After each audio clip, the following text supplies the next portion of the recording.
अनंत वर्णानदंसनसारं मोक्षामि नियमसारं केवली श्रुत केवली भणिदम् नमो कर अनंत उत्कृष्ट दर्शन ज्ञानमय जिन वीर को कहूँ नियम सार सुकेवली श्रुत केवली पर कथित को। श्री नियम सार जी नामक परम आध्यात्मिक ग्रंथ स्वाध्याय हेतु यह विराजमान है। आज से 2000 वर्ष पहले इस महान पवित्र ग्रंथ की रचना आचार्य श्री कुंददेव द्वारा इसी पवित्र भूमि पर की गई और इसके टीकाकार पदम प्रमलधारी देव मुनिराज हैं। ग्रंथ का नाम नियम सार है। नियम से करने योग्य कार्य अपनी आत्मा में सम्यक दर्शन, सम्यक ज्ञान, सम्यक चारित्र रूपी निर्मल पर्याय, पवित्र पर्याय, मोक्ष मार्ग रूपी पर्याय को प्रकट करना है। क्योंकि वह पर्याय स्वयं ही सुख स्वरूप है और अनंत सुख का कारण भी है।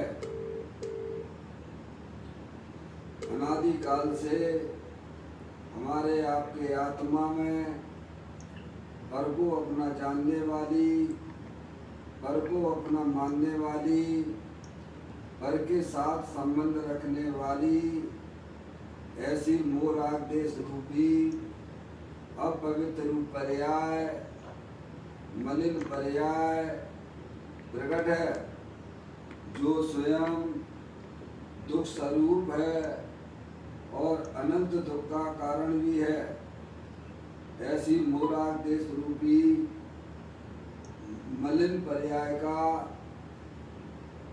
अपनी आत्मा में से उस पर्याय का अभाव करना है और सम्यक दर्शन, ज्ञान चारित्र वाली निर्मल पर्याय, पवित्र पर्याय, मोक्ष मार्ग रूपी पर्याय को प्रकट करना है।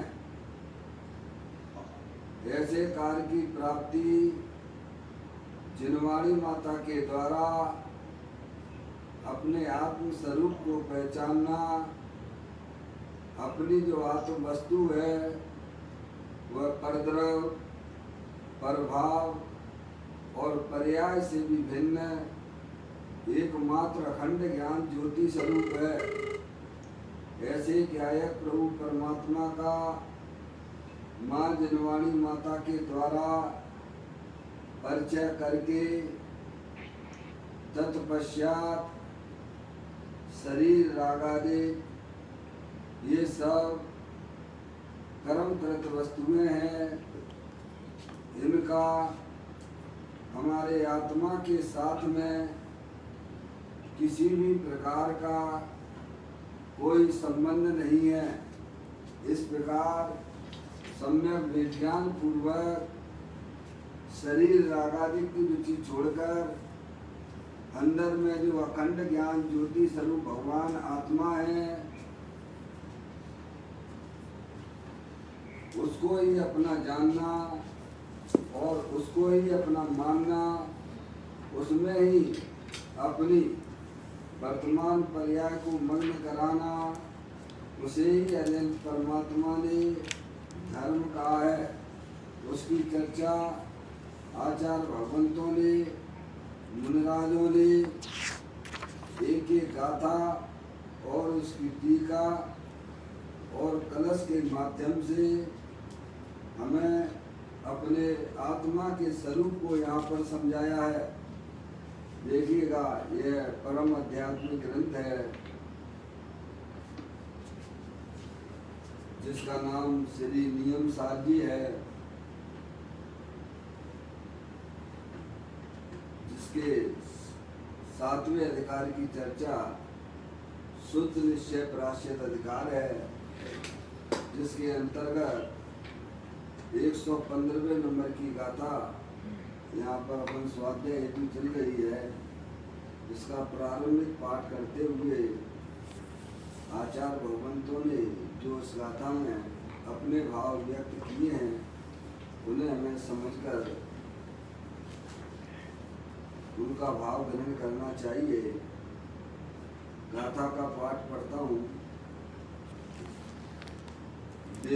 कसायों को जीतते उत्तम क्षमा से क्रोध को, मान माया लोभ जीते मृदुल सरल संतोष से। आचार्य कुंद देव 115वें नंबर की गाथा से जगत के समस्त जीवों को यही एक संदेश दे रहे हैं कि अपनी आत्मा में जो क्रोध मान माया लोभ आदि कसाय परिणाम है, उनको जीतने की हमें विधि बताते हैं। क्योंकि क्रोध मान माया लोभ आदि जो कसाय हैं, ये हमारे आत्मा का स्वभाव नहीं है, वह तो विभाव रूप परिणति है। और अंदर में उन विभाव परिणतियों की रुचि वह हमारे संसार का कारण है। उन्हें हमें जीतना है, उनका हमें अपनी पर्याय में अभाव करना है।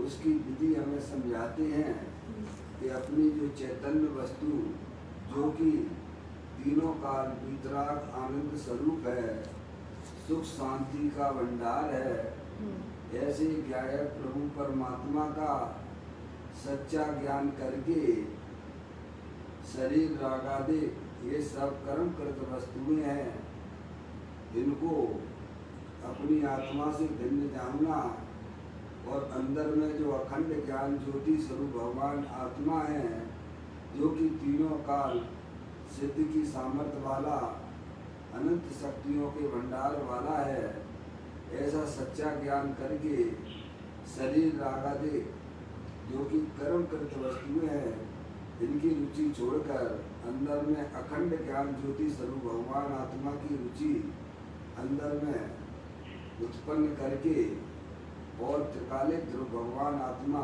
जो कि वितराग आनंद स्वरूप है, कसाय के अभाव स्वरूप है, ऐसे गायक प्रभु परमात्मा की प्रतीति पूर्वक अपनी आत्मा में मग्न होना, यही वास्तव में क्रोधादिक भावों को, विकार भावों की विजय प्राप्त करना है। गाथा में कहते हैं, वे कसायों को जीतते उत्तम क्षमा से क्रोध को, मायन माया लोभ जीते मृदु सरल संतोष। अपना जो त्रिकालिक ध्रुव भगवान आत्मा है, जो कि तीनों काल सुख शांति का भंडार है, अकसाय स्वरूप है, उसके माध्यम से इन कसायों पर विजय प्राप्त की जा सकती है। अन्य कोई दूसरा उपाय नहीं है। कल अपन ने यहाँ पर यह पढ़ा था, उत्तम क्षमा की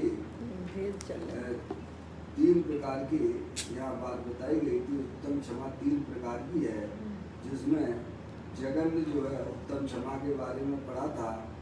आज अपनी चर्चा है दूसरे नंबर की, मध्यम उत्तम क्षमा की।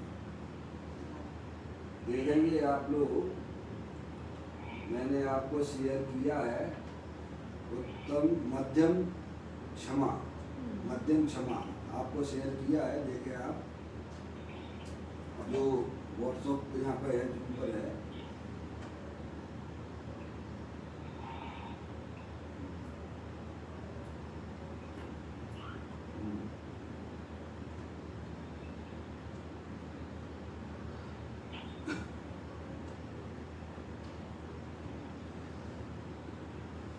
योगेश भाई आपको मिल गया क्या शेयर?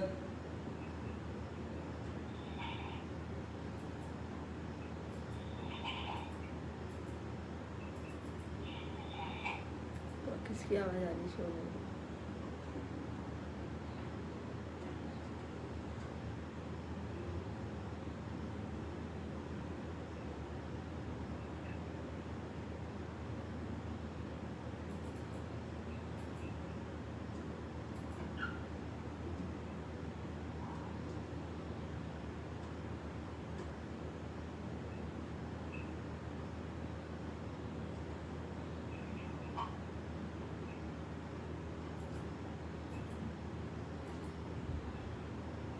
चलिए मैं पढ़ता हूँ।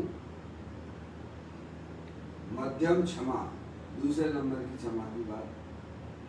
अज्ञानी जीव मुझे बिना कारण ही मारने का ताड़ने का उद्यम करता है।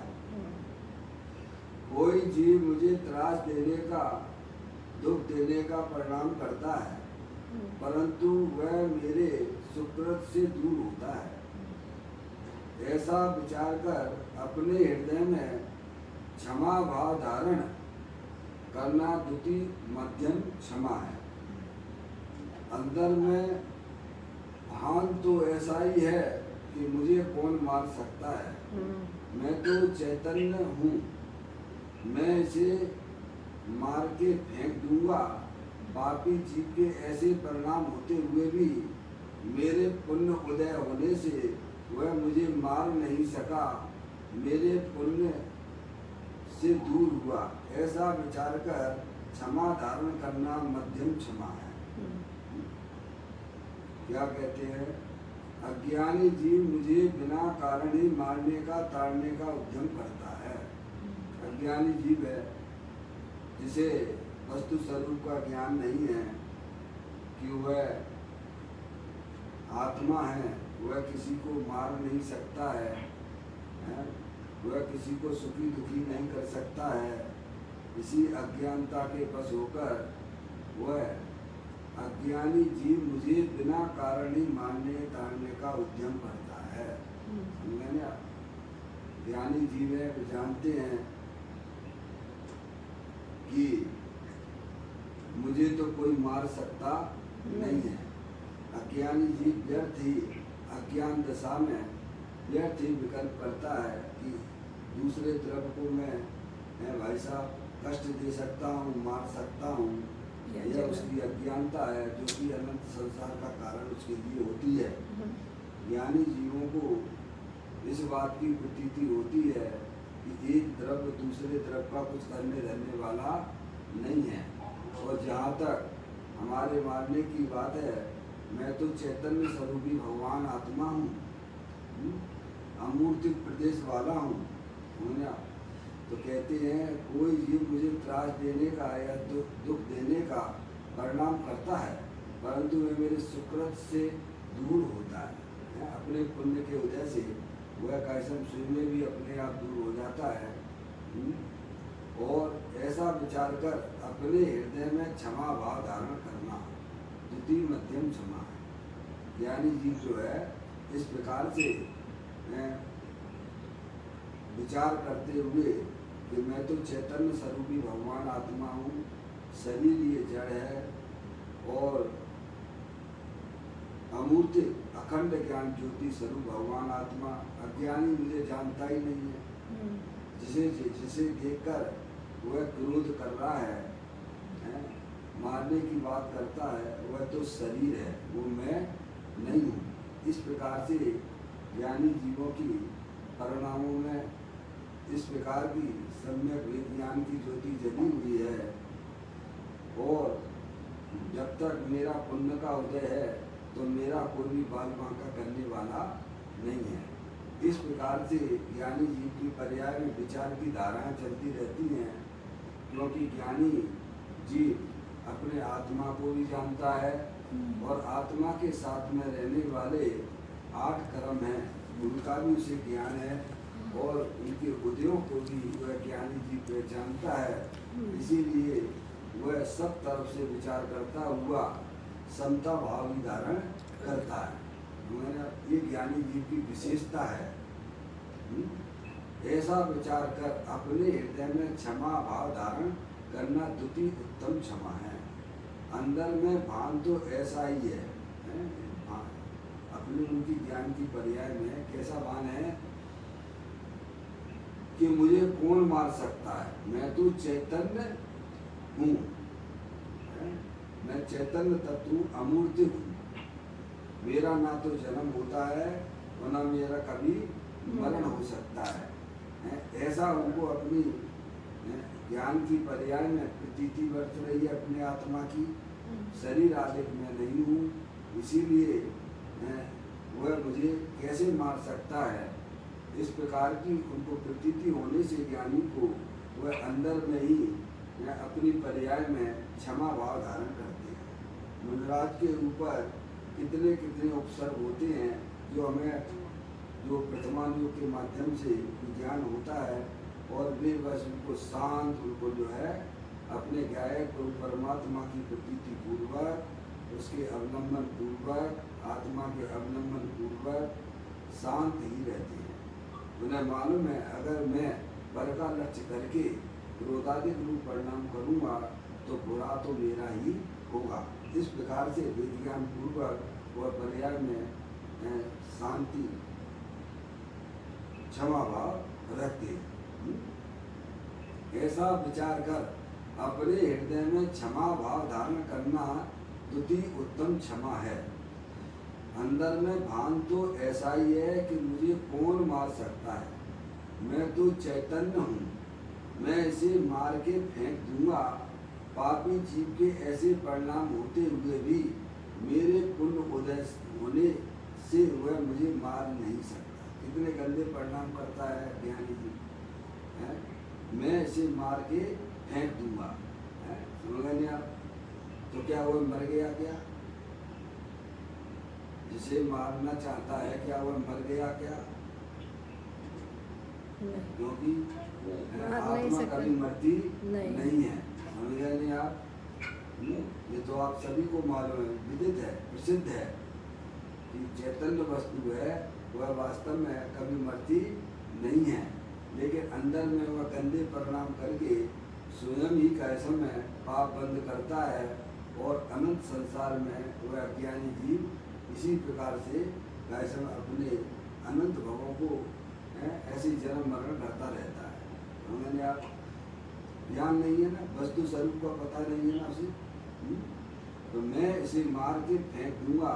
पापी जीव के ऐसे परिणाम होते हुए भी मेरे पुण्य उदय होने से वह मुझे मार नहीं सकता। जब तक आपका पुण्य का उदय समझ गए, आयु कर्म शेष है आपकी, तो कौन आपका बाल बांका कर सकता है बताइए आप? ये तो अपन सब जानते हैं ना।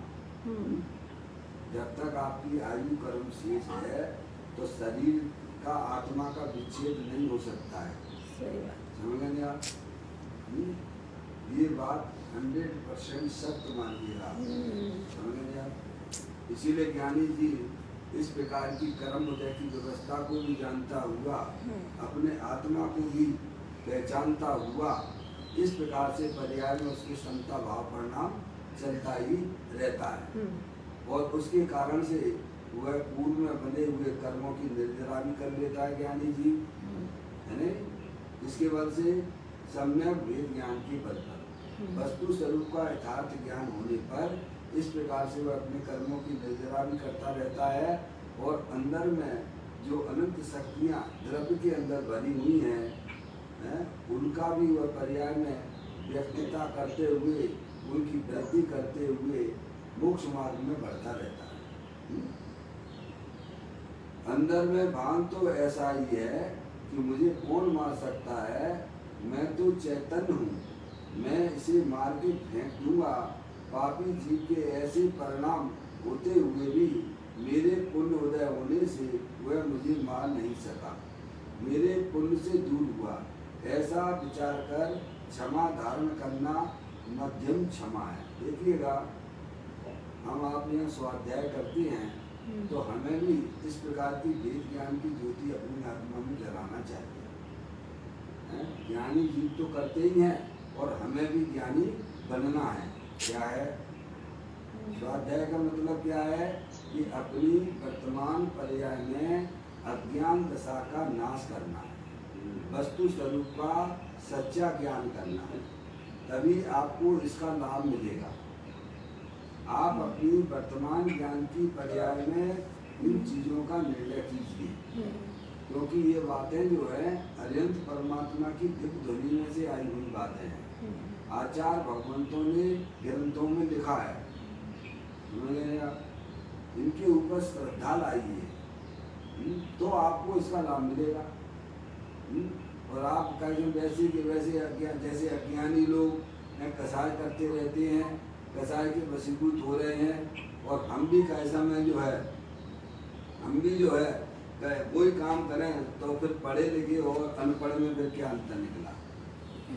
समझ लें आप अनादि अनंत रहने वाले चैतन्य आत्मा हो, आप शरीर नहीं हो। शरीर को ना देखिए, शरीर तो जड़ है, अनंत पुद्गल परमाणुओं का पिंड है। इसके प्रत्येक समय हर समय पर पुद्गल परमाणु आ रहे हैं और जा रहे हैं। जैसे आपके कमरे में धूल के कण उड़ रहे हैं पर आपको अभी दिख नहीं रहे हैं, तो दिख नहीं रहे हैं तो इसका मतलब यह नहीं हो जाता है कि आपको जो है कैसे में ये उड़ नहीं रहे हैं। समझ में आए? ऐसे ही समझना चाहिए, ये शरीर जो है ना ये जड़ है, अनंत पुद्गल परमाणुओं का पिंड है, और इसके अंदर जो रहने वाली जानने देखने वाली चैतन्य वस्तु वह आत्मा है, अमूर्तिक है, अरूपी है। इसे आप जो है ये सभी को ज्ञात हो रहा है। समझ में आप? भगवान हमको बताते हैं, स्वरूप बताते हैं, शरीर का स्वरूप बताते हैं, आत्मा का स्वरूप बताते हैं, और रागादि परिणतियाँ क्यों उत्पन्न होती हैं वह भी तुम्हें कारण बताते हैं।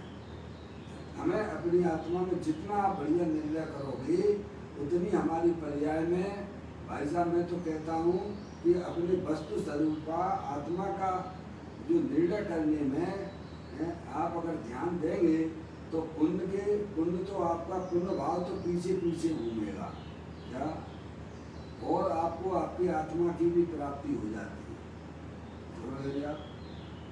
आप मुझे एक बात बताइए, रावण है, रावण जो है सीता को चाहता था, मंदोदरी ने कहा तुम परेशान क्यों होते हो भाई, सीता राम को चाहती है और तुम्हारे पास बहुरूपणी विद्या है, तुम राम का रूप धारण कर लीजिए तो सीता तुमको मिल जाएगी। तो रावण कहता है कि मैंने वह भी करके देखा,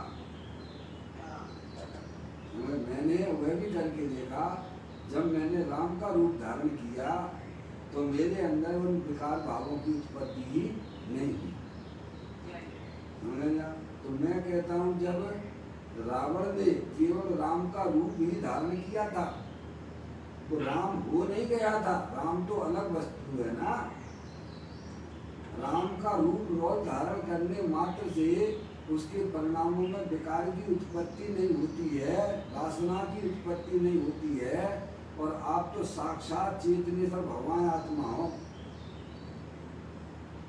एक बार अपने आप को आत्मा रूप से स्वीकार तो करो, अपने आप को शरीर रूप क्यों देखते हो? शरीर तो अनंत पुद्गल परमाणुओं का पिंड है ना, क्षण भंगुर तत्व है ना, जानने देखने वाली चैतन्य शाश्वत वस्तु दे देवल में विराजमान। समझ ना, उस रूप से अपने आप को जो जीव स्वीकार करता है ऐसा उसकी पर्याय में जो विकारादिक परिणाम होते हैं वे स्वयं में भी दूर भाग जाते हैं। इतना अजब गजब का काम होता है। समझे भैया, मुकेश भैया? बाबा बात सुनने में आ रही, समझ में नहीं आ रही है। एक बार आप अपने आप को इतना स्वीकार करना कि मैं चेतनेश्वर भगवान आत्मा हूँ, ज्ञान स्वरूपी हूँ। ये शरीर तो क्षण भंगुर तत्व है, इसके अनंत पुद्गल परमाणु हर समय आ रहे हैं और जा रहे हैं। समझ रहे आप? इतना वस्तु स्वरूप का यथार्थ ज्ञान जिस पर जीव को हो गया, समझिए मैं कहता हूँ कि पाप के परिणाम तो सुनने भी दूर भाग जाते हैं और पुण्य उसके जो है परिणामों में दौड़ लगाता है, इसमें सच्ची समझ पैदा करने में है। और वह चैतन्य वस्तु भी उसके इस अभ्यास के माध्यम से उसे उसकी पर्याय में प्राप्ति हो जाती है। मतलब चैतन्य वस्तु की पर्याय में प्राप्ति का मतलब क्या हुआ?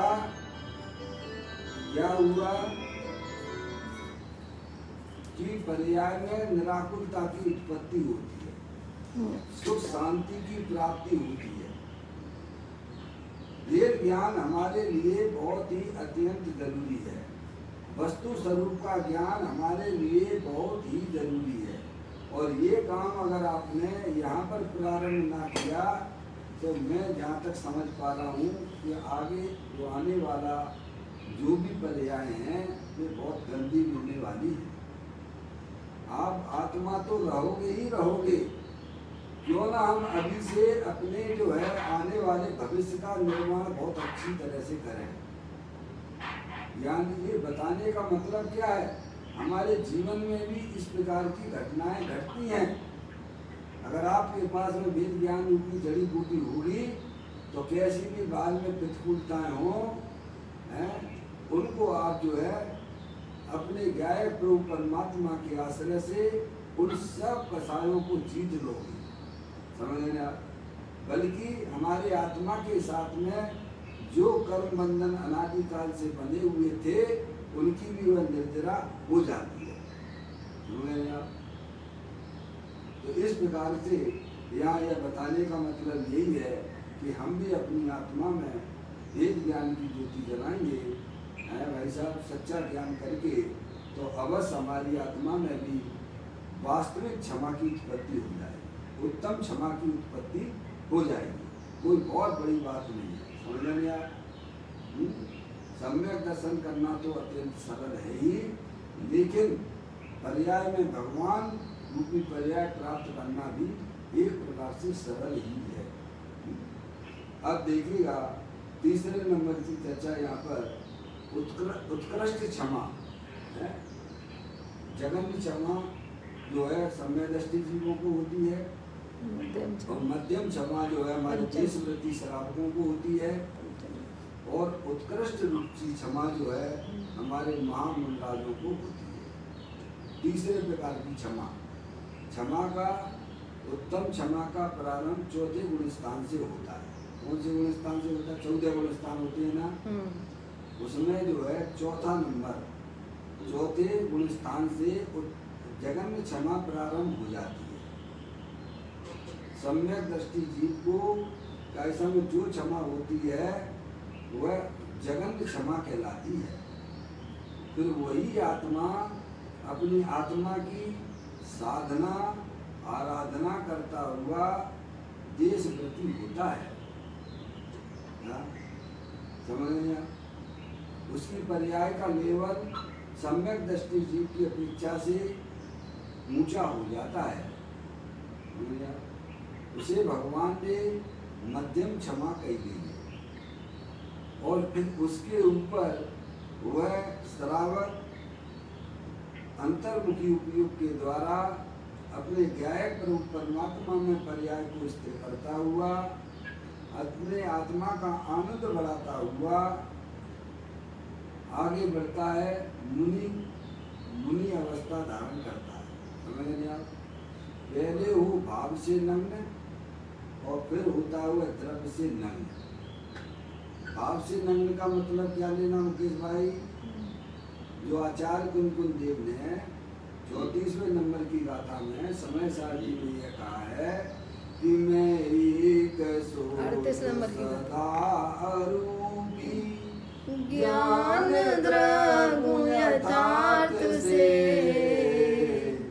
कुछ अन्न वो मेरा नहीं पर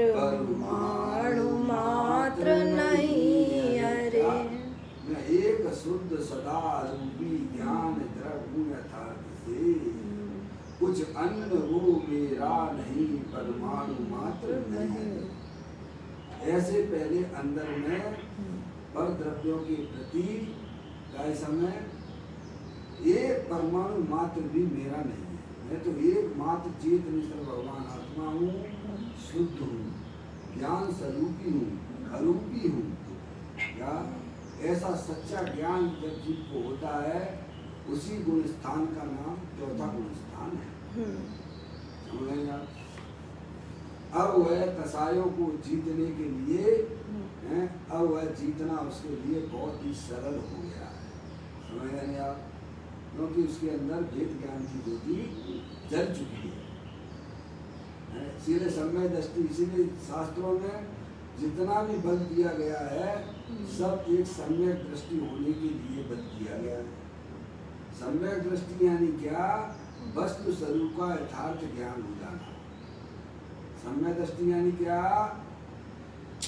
जैसा वस्तु स्वरूप है वैसा हमारी पर्याय में ज्ञान होना और उसका अंदर पर्याय में श्रद्धान करना, उसका नाम सम्यक दर्शन, सम्यक ज्ञान है। आप हो तो चेतने सर भगवान आत्मा और अपने आप को शरीर रूप से देख रहे हो, ये हमारी अज्ञानता है। शरीर रूप से अपने आप को मान रहे हो, ये हमारी बहुत बड़ी अज्ञानता है, क्योंकि आप कभी शरीर होते नहीं हो। और हमारी आत्मा के साथ में अनादि से 8 कर्मों का संयोग भी है, जो हमारे देखिए अब संयोग में और आत्मा की पर्याय में जो भी परिणमन विभाग रूप से दिखता है, वह हमारे आत्मा के साथ में 8 कर्मों के संयोग है और उनके उदय हमारी आत्मा की पर्याय में भी आते हैं और बाद में पर पदार्थों में भी आते हैं। शरीर जैसे रोगी हो गया है भाई साहब, अभी निरोगी है, रोगी हो गया, तो ये सब किसका काम है भाई साहब? शरीर का रोगी होना ही काम किसका है? ये कर्मों का ही तो है ना।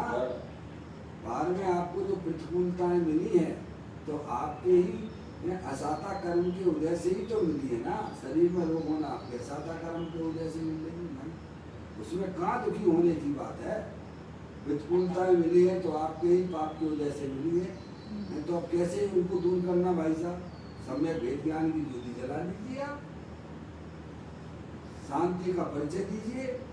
वासनाथ भगवान के ऊपर इतना उपसर्ग आया, उन्हें अपनी ज्ञान की पर्याय में भेद ज्ञान की ज्योति जल रही थी।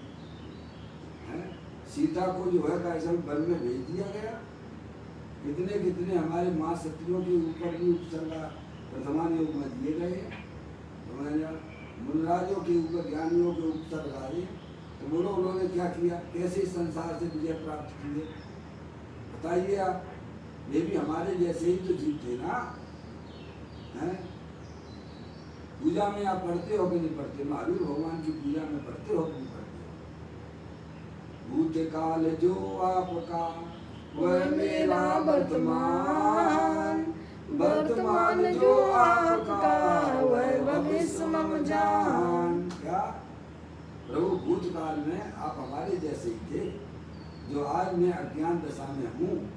आपने वस्तु स्वरूप का ज्ञान करके भगवान अनंत परमात्मा के बताए हुए मार्ग को समझकर आपने अपनी आत्मा की पर्याय में भेद ज्ञान की ज्योति जला दी। क्या अपन भी अब कोई काम कर रहे हैं क्या? देखिएगा, मैं आपको बताता हूँ, मकान बनाने में तो महीनों सालों लग जाते हैं, तो गिराने में कितना टाइम लगता है भैया मुकेश भैया? कितना टाइम लगता है? हैं जी? बता, अरे सेकंडों में गिर जाता है। कितनी भी मंजिल, 50 मंजिल भी क्यों ना हो, सेकंडों में गिर जाती है। ऐसे ही हमने अनादिकाल से अज्ञान दशा में कितने भी कर्मों का बंध क्यों ना हुआ हो, है भाई साहब, ज्ञान ज्योति जहाँ जल गई, सच्चा वेद ज्ञान हो गया भाई साहब, संसार खलास।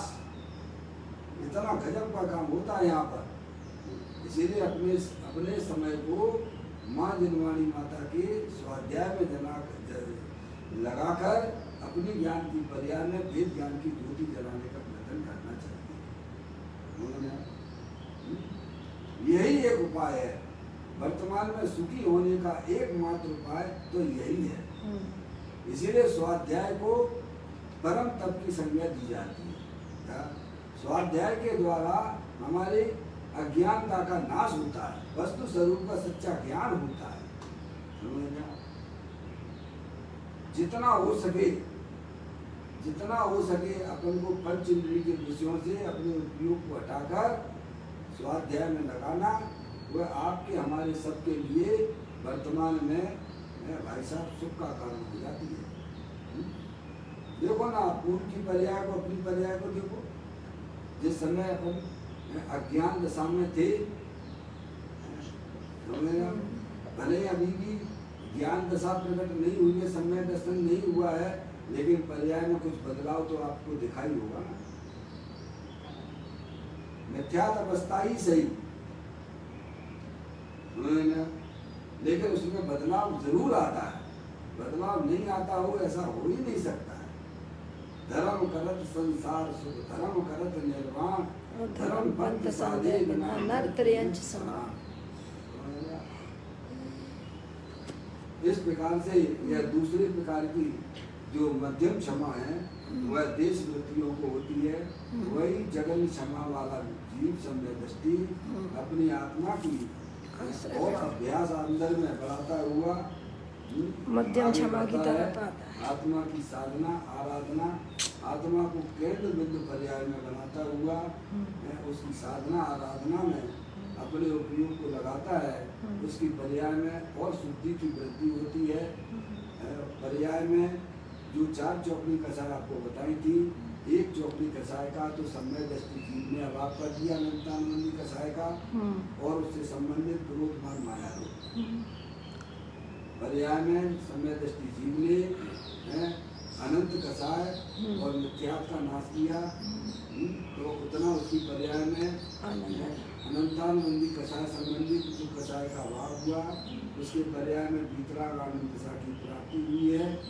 उतनी उसकी पर्याय में जराकुलता की उत्पत्ति हुई है। और जितना अभी कसाय का अभी उदय उसके परिणाम में है, कौन सा? अप्रत्याख्यान, प्रत्याख्यान और संतुलन कसाय। कसाय बताई थी आपको 4 प्रकार की होती है। किस भैया पता होगा? ध्यान है। अनंतानुबंधी कसाय, अप्रत्याख्यान संबंधी कसाय, प्रत्याख्यान संबंधी कसाय और संतुलन कसाय। इसको आपको उदाहरण के द्वारा भी समझाया था। जैसे पत्थर पे खींची जाने वाली लाइन, एक लाइन आप जो है गीली मिट्टी पे खींचिए और एक लाइन को है बालू की रेत पर खींचिए, बालू पर खींचिए, और एक लाइन पानी में खींचिए। चारों लाइनों में अंतर आपको दिखाई देगा। जो पत्थर पर लाइन खींची जा रही है वह कब भर जाएगी भाई साहब? वह कब भरेगी? उसमें टाइम लगता है, बहुत समय लगता है। तो वह कसाय जो है अनंतानुबंधी कसाय के भी सभी के 4 क्रोध मान माया लोग नीचे लगा लेना है। वह तो केवल सम्यक भेद ज्ञान के द्वारा वस्तु स्वरूप का सच्चा ज्ञान होने पर, उसका श्रद्धान होने पर वह अनंतानुबंधी कसाय चली जाती है। तो चली गई है तो उतना पर्याय में लाभ हुआ कि नहीं हुआ? हुआ। वस्तु स्वरूप का इतना पर्याय में उसका लाभ भी मिला, उसे निराकुलता की उत्पत्ति हुई। और अभी उसकी पर्याय में अभी 3 चौकड़ी कसाय की सद्भाव चल रहा है। इसके सम्य दृष्टि जी की अब उनको भी हुए अपनी आत्मा की आराधना और साधना के द्वारा, उसी वेद ज्ञान के द्वारा। किसके द्वारा?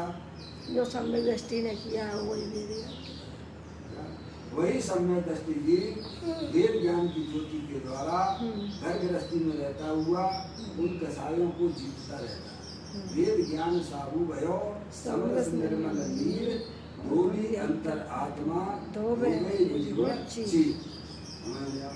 वही सम्य दृष्टि जी सम्यक वेद ज्ञान के बल पर उन कसायों पे विजय प्राप्त करता रहता है, देश वृत्ति होता है। फिर उसके जीवन में अनुव्रत का परिणाम भी आता है। उन्होंने प्रतिमा व्रत आदि देने का लेकर। भाव भी आता है, वही वास्तविक सच्ची प्रतिमा कहलाती है। 11 प्रतिमाओं का जो स्वरूप हमारे आगम में दिया गया है वह वास्तव में सम्यक दृष्टि जीवों की है, ज्ञानियों की है। अज्ञान में ली गई प्रतिमा उनका कोई महत्व नहीं होता। अज्ञानता जितनी जल्दी दूर हो उतनी जल्दी हमें दूर करने का उपाय करना चाहिए। वस्तु स्वरूप का ज्ञान करो, उसका ज्ञान कीजिए, उसका श्रद्धान कीजिए। समझ में मेरा तो देखिएगा आपका जीवन पर्याय में इतना बढ़िया निहाल हो जाएगा, आनंदित हो जाएंगे भाई आप। समझ में तो वही जीव जो है अपनी आत्मा का सम्यक दृष्टि, अपनी आत्मा की आराधना साधना करता हुआ आगे बढ़ता है, एकमात्र अपनी आत्मा को केंद्र बिंदु बनाता हुआ देशव्यापी हो जाता है।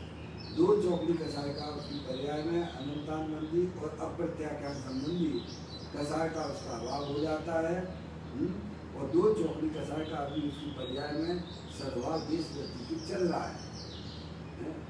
दूसरे प्रकार की जो है मध्यम क्षमा वह देशव्यापी जीवों को होती है, 5वें गुणस्थान वाले जीवों को होती है।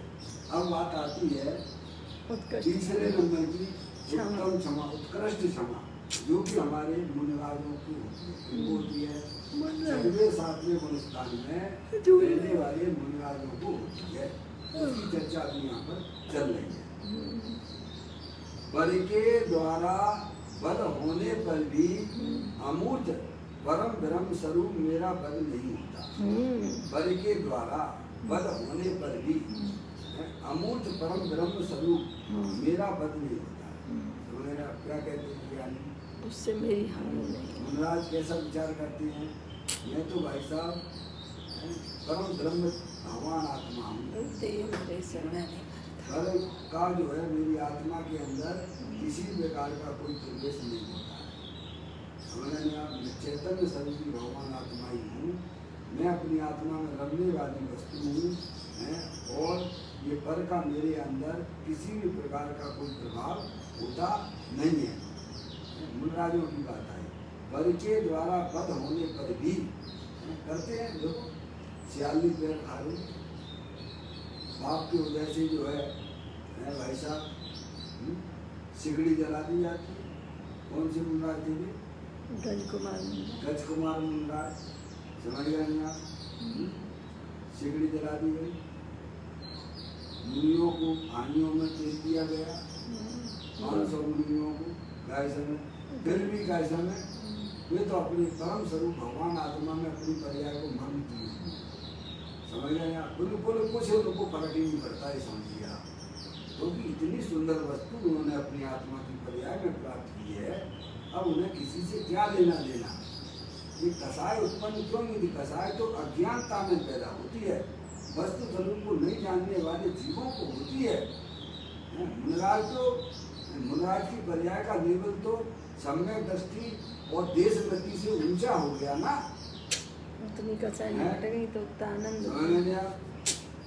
पहले वो व्यक्ति गृहस्थ अवस्था में था तो 4थे गुण स्थान में था, समझ गया। फिर धीरे धीरे 5वें गुण स्थान में आ गया, शुद्धि की वृत्ति उसी के अभ्यास की बढ़ते, और फिर वह मुनि अवस्था, मुनि का लेवल तो बहुत ऊंचा हो गया ना, समझ गया। तो कहते पर के द्वारा बद होने पर भी अमूर्त परम ब्रह्म, अमूर्त अपनी चेतन वस्तु है, कैसी है?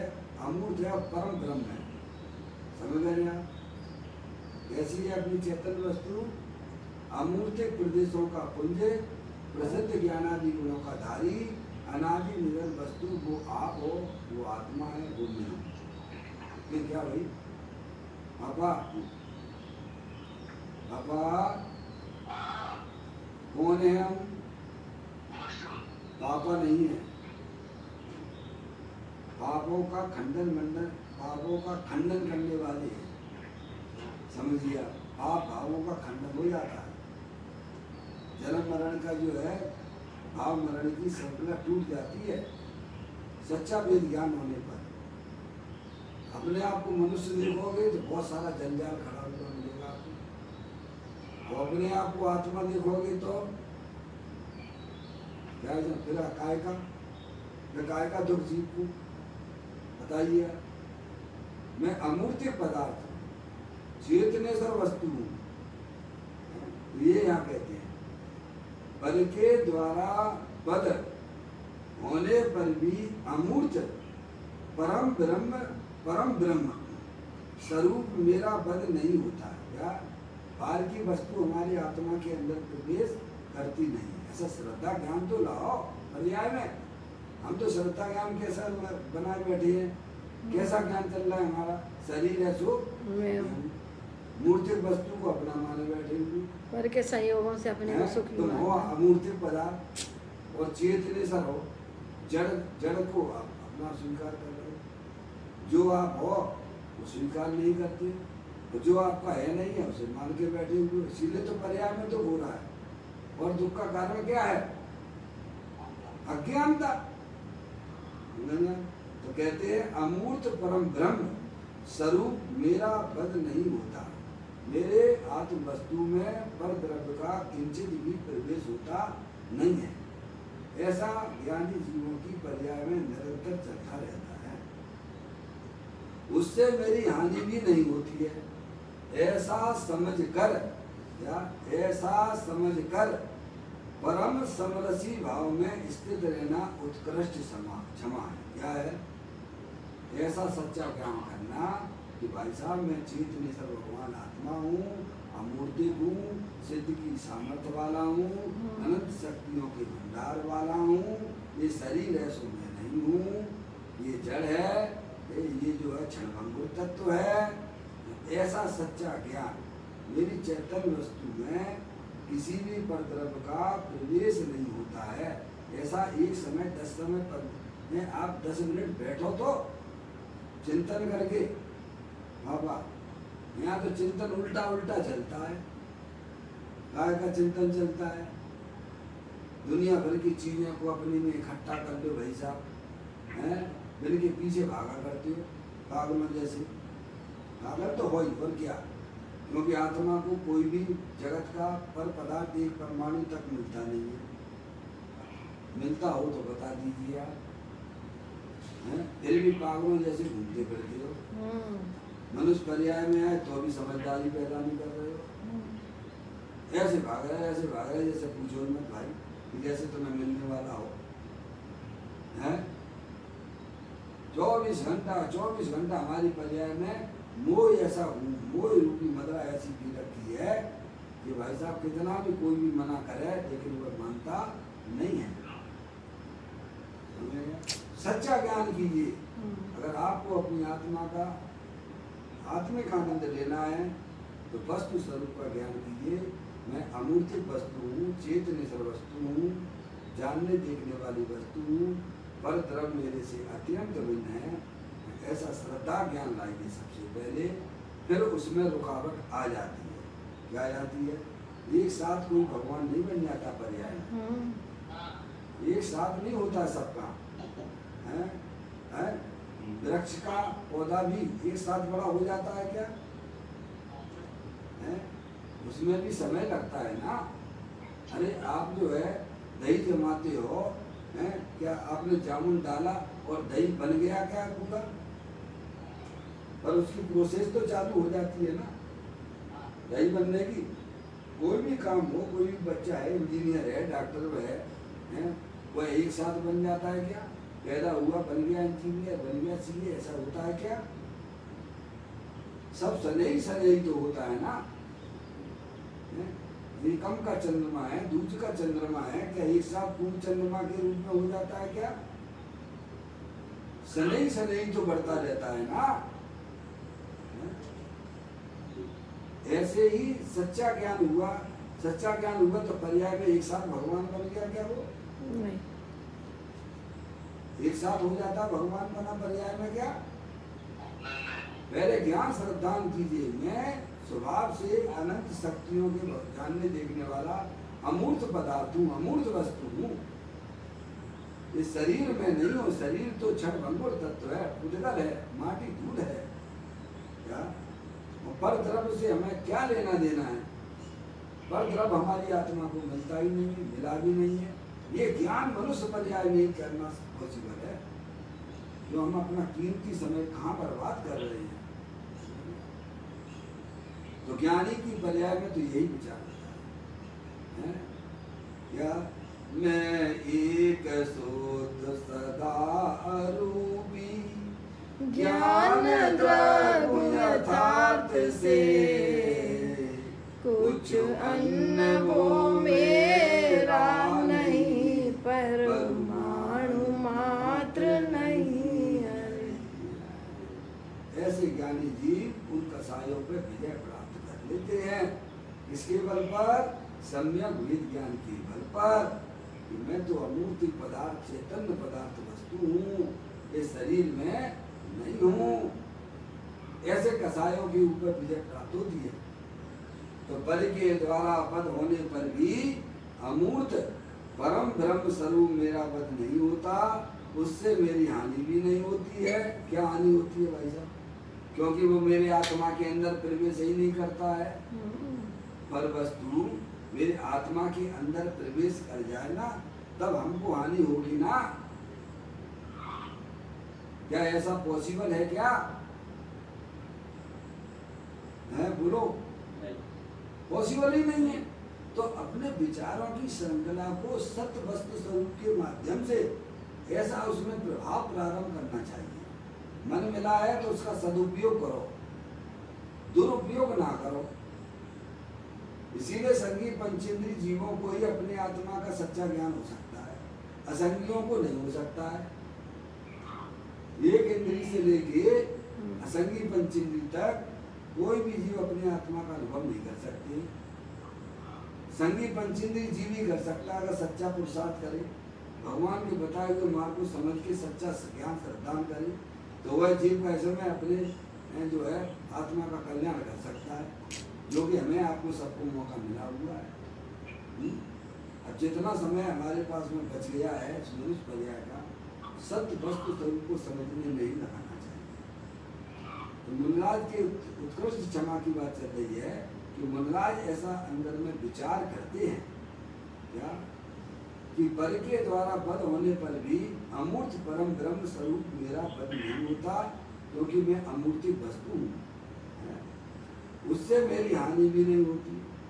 कितने उपसर्ग हुए बताओ, देखते हो आप, 46 पैर खा रही है, सिर पे अग्नि जल रही है,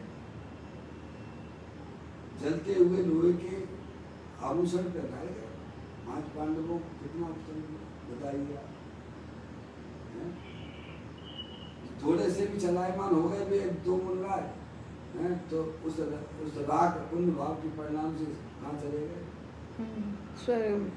थोड़े से हिले वे क्या? और हम तो 24 घंटे हिले ही रहे। हाँ, शुभ में हिले रहते हैं, समझ लिया। हिले रहता जब वे शुभ में हिले थे 2 मुनराज भावलिंगी संत हैं, उनको मुनियों के प्रति राग का परिणाम हुआ, उस समय आयु बंद हो गई उनकी, और भाई साहब स्वर्ग में गए, समझ गए, सर्वा सिद्धि के देव हुए, 33 सागर की जेल मिली।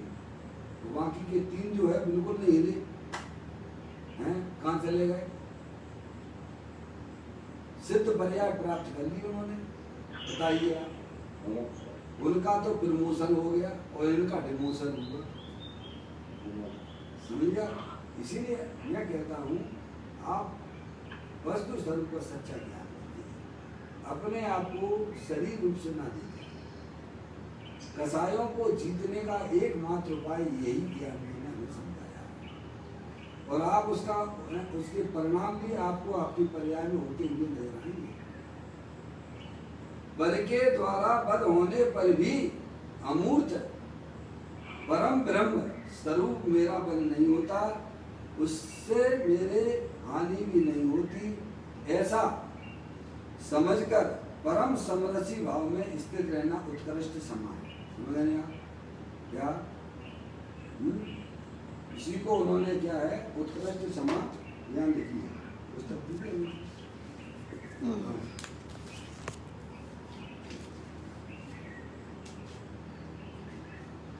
ये बात उन्होंने हमें बताई। किसमें रहना? परम समरसी भाव में स्थित रहना। अपना जो त्रकालिक ध्रुव भगवान आत्मा जो कि ज्ञान आनंद मूर्ति है, सुख स्वरूप है, ऐसे ज्ञाय परमात्मा में अपनी पर्याय को स्थिर करना, वही वास्तव में उत्कृष्ट क्षमा यहाँ बताई गई, उसे ही प्रायश्चित कहा है। जड़ शरीर को सिंह बाघ खाता हो, जड़ शरीर को सिंह बाघ खाता हो, कोई तलवार से छेदता हो, चीरता हो, कहानी में बेलता हो, तो धर्मात्मा ज्ञानी जीव ऐसा विचार करते हैं। कैसा विचार करते हैं कि मैं तो अमूर्त चैतन्य ब्रह्म हूँ। कैसा विचार करते हैं? आप सत्य वस्तु स्वरूप का विचार करिए, देखिए परिणामों में आपके बदलाव होता हुआ दिखाई देगा, अवश्य दिखेगा, गारंटी से है। और उल्टा उल्टा विचार करोगे तो विपरीतता दिखाई देगी। तो कसायों का कसाई दिखती रहेगी उसी में का समय रुचि होने के कारण से ऐसा और संसार बढ़ाते चले जा रहे हो विपरीत विचार से। ज्ञानी सच्चा विचार करते हैं, अमूर्त चैतन्य ब्रह्म हूँ, मेरा वध या घात होता ही नहीं है, मेरा विनाश तो इंद्र के वज्र से भी नहीं होता। क्या मेरा विनाश तो इंद्र के वज्र से भी नहीं होता। ऐसा जानकर अपने अंतर उपशम रस में स्थिर रहना उत्तम क्षमा है। मुनराज वस्तु जो है वह ज्ञान आनंद रस में भरपूर है। कहे विलक्षण पुरुष सदा मैं एक हूँ, अपने रस से भरा अनादि टेक हूँ, मोए कर्म मम नाई ब्रह्म कूप है, ज्ञान चेतना सिंधु हमारा रूप है। इस प्रकार ज्ञानी जी सत्य वस्तु स्वरूप का ज्ञान करते हुए, श्रद्धान करते हुए, अपने पर्याय को निरंतर अपने ध्यायक प्रभु परमात्मा में स्थिर करते हुए उन्हीं को वास्तव में उत्कृष्ट क्षमा की प्राप्ति होती है। जड़ देह मेरी नहीं है और चैतन्य का आघात कोई कर नहीं सकता।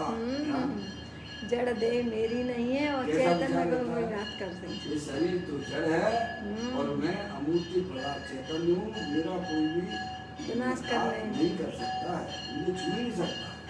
देखेंगे ऐसा निश्चय करने वाले जीव के बाहर में चाहे जितना उत्सर्ग आवे, लेकिन उन्हें क्रोध उत्पन्न नहीं होता। वे तो परम शांत उत्तम रस में लीन रहते हैं। चारों कसायों के प्रति ज्ञानी कैसा विचार करता है, इस संदर्भ में श्रीमद राजचंद्र जी का कथन प्रस्तुत है। बहु उपसर्ग करता पण क्रोध नहीं, बंदे चक्रि तथापि न मले मान जो, ये जाय पण माया थाय न रोम माँ, लोभ नहीं जो प्रबल सिद्धि निधान जो, अवसर है वो क्या रे आवसे, क्या रे थाई सुबायांतर निर्ग्रंथ जो, क्रोध प्रत्यय तो बरते क्रोध स्वभावता, मान प्रदते तो दीन माया साची भाव नोई, लोभ प्रत्यय नाई लोभ समान जो, अवसर है वो क्या रे अवसे, क्या रे तई शोभायांतर निर्ग्रंथ जो। दुनिया में कुछ भी हो, दुनिया में कुछ भी हो, परंतु मुझे ना तो कोई हानि ही पहुंचा सकता है और ना लाभ दे सकता है। मेरी हानि तो बैर मुक्ता में है, सही बात और मेरा लाभ तो अंतर मुक्ता में है। अपने चैतन्य में लीन होने में ही मेरी जानता है मेरी हानि तो बैर मुक्ता में है और मेरी शांति, मेरा लाभ मेरे अंतर्मुख अपने गाय प्रभु परमात्मा का अवलंबन लेने में है। इसीलिए दुनिया में ना तो कोई मुझे हानि पहुंचा सकता है और ना ही कोई मुझे लाभ दे सकता है। ऐसा उसके विचारों की श्रृंखला में और श्रद्धान और ज्ञान में बसा हुआ है। मैं तो अपने चैतन्य की शांति में लीन रहता हूँ। क्रोध की उत्पत्ति नहीं होना वास्तविक क्षमा है। क्रोध की उत्पत्ति नहीं होना, समझे ना? क्रोध की उत्पत्ति नहीं होना वास्तविक क्षमा है। ऐसे क्षमा भाव से क्रोध जीता जाता है अपने आत्म स्वभाव के बल पर कि मैं तो शांत स्वरूपी भगवान आत्मा हूँ, वितराग स्वरूप हूँ। पर द्रव्य का मेरे आत्म वस्तु के अंदर प्रवेश नहीं होता। ना मुझे कोई परद्रव्य से हानि है ना मुझे परद्रव्य से कोई लाभ है। मेरी हानि लाभ ही अगर देखना है तो वैर मुक्ता अपने आत्मा को अपनी स्वभाव का अवलंबन छोड़ के जो वैर मुक्ता है वो हमारे लिए हानि है और अंतर मुक्ता जो है वो हमारे लिए लाभदायक है। ऐसा ज्ञानी की पर्याय में चलता रहता है। वही वास्तविक क्षमा है। ऐसे क्षमा से क्रोध जीता जाता है। स्वभाव का अवलंबन लेने पर, जो नीचे किया उन्होंने, स्वभाव का अवलंबन लेने पर अपने में क्रोध की उत्पत्ति नहीं होती और जो क्रोध करता है उसका क्रोध परिणाम उसके पास रहता है। क्या है? किसके पास? जैसे जो कर रहा है और उसी के पास रहता है, क्योंकि हम कौन चल रहा है? क्रोध से कौन चल रहा है? जो कर रहा है वो कर रहा है वो चल रहा है। अपन ने, अरे किसी ने आपको गाली दी और आपने उसका कुछ भी कैसे में प्रतिक्रिया नहीं की, कोई भी प्रतिक्रिया नहीं की, तो बोलो क्या हुआ? उसके क्रोध करने से स्वयं जला, स्वयं जल गया। अपन ने उसका मुस्कुरा के कैसे में जवाब दे दिया ना, भाई से समझ गया। तो आपके लिए क्या हुआ? कुछ भी नहीं हुआ। स्वभाव का अवलंबन लेने पर अपने में क्रोध की उत्पत्ति नहीं होती और जो क्रोध करता है उसका क्रोध परिणाम उसके पास रहता है। मैं किसी के भाव को बदल दूं ऐसा भी नहीं है। क्या भाई इसको समझा दूं कि भैया तुम ऐसा ना कर, ऐसा भी नहीं। ऐसा परिणाम भी नहीं आता ज्ञान में। विकल्प भी नहीं होता है। समझिए आप, मुनराजों को तो विकल्प भी नहीं होता है। हम आप तो रागी जीव हैं, समझे? मुनराजों को क्या देना, समझ गया? ऐसा विकल्प भी उत्पन्न नहीं होता उनको। हम आपको कह रहे भाई अज्ञानी है, मैं भैया इसको समझा दो थोड़ा, कैसे हम पर रागी जीव है ना, समझे ना? स्वरूपता पड़ गई है। अपन लोग तो भैया ठीक है यार, मैं अपने जैसे ही जीव हैं, या भैया स्वाध्याय में लगे लोग, आत्मा की अपनी आत्मा को समझें। अपन लोगों को तो राग अपनी भूमिका के अनुसार आता है, लेकिन उनकी जिनकी ऊंची भूमिका हो गई मुल्ला की, समझाने का भाव, उनको विकल्प भी तक नहीं आता है। समझाने से क्यों अपना हित कर रहे हो? वे तो अपनी अस्थि की मस्ती में मस्त है। तुम्हें जो करना हो करो, समझे? मैं किसी के भाव को बदल दूं ऐसा नहीं है। मैं चैतन्य के अवलंबन से अपने क्षमा भाव में रहता हूँ, इसीलिए मुझे क्रोध उत्पन्न ही नहीं होता है। इसी प्रकार योगी मुनि स्वभाव की निर्माणता से मान कसाय को, इसी प्रकार जिस प्रकार से क्रोध को जीता है उसी प्रकार से अन्य कसायों को भी समझ लेना चाहिए। योगी मुनि स्वभाव की निर्माणता से मान कसाय को, स्वभाव की सरलता से माया कसाय को तथा परम तत्व की प्राप्ति रूप संतोष से लोक कसाय को जीतते हैं। ज्ञानानंद परमात्मा की प्राप्ति होने पर अन्य पर भावों का लोप नहीं रहता। इस प्रकार ज्ञानानंद स्वभाव के आश्रय से, काय के आश्रय से, अपना भगवान आत्मा तीनों काल ज्ञानानंद स्वरूपी है, सुख शांति का भंडार है, उसके आश्रय से है। आश्रय लेने का काम किसका है? पर्याय का। अज्ञान दशा में पर का आश्रय लेती है और ज्ञान होने पर अपने ज्ञानानंद स्वरूप आत्मा का आश्रय लेती है। तो कहते हैं ज्ञानानंद स्वभाव के आश्रय से क्रोध मान माया लोग को जीतना प्रायश्चित है। इसी प्रकार आचार्य गुणभद्रा स्वामी आत्मानुशासन में 216, 217, 221 तथा 223 श्लोक द्वारा यहाँ पर यह बात उन्होंने यहाँ की है। वो चर्चा अपन थोड़ा कल कर लेंगे, है ना? अभी अपना समय यहाँ पर हो गया। निज निधि निज में बताई, ये अनंत अनंत उपकार है, उसके लिए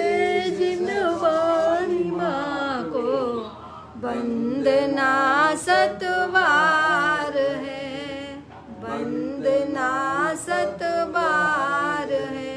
9 बार। नमोकार मंत्र।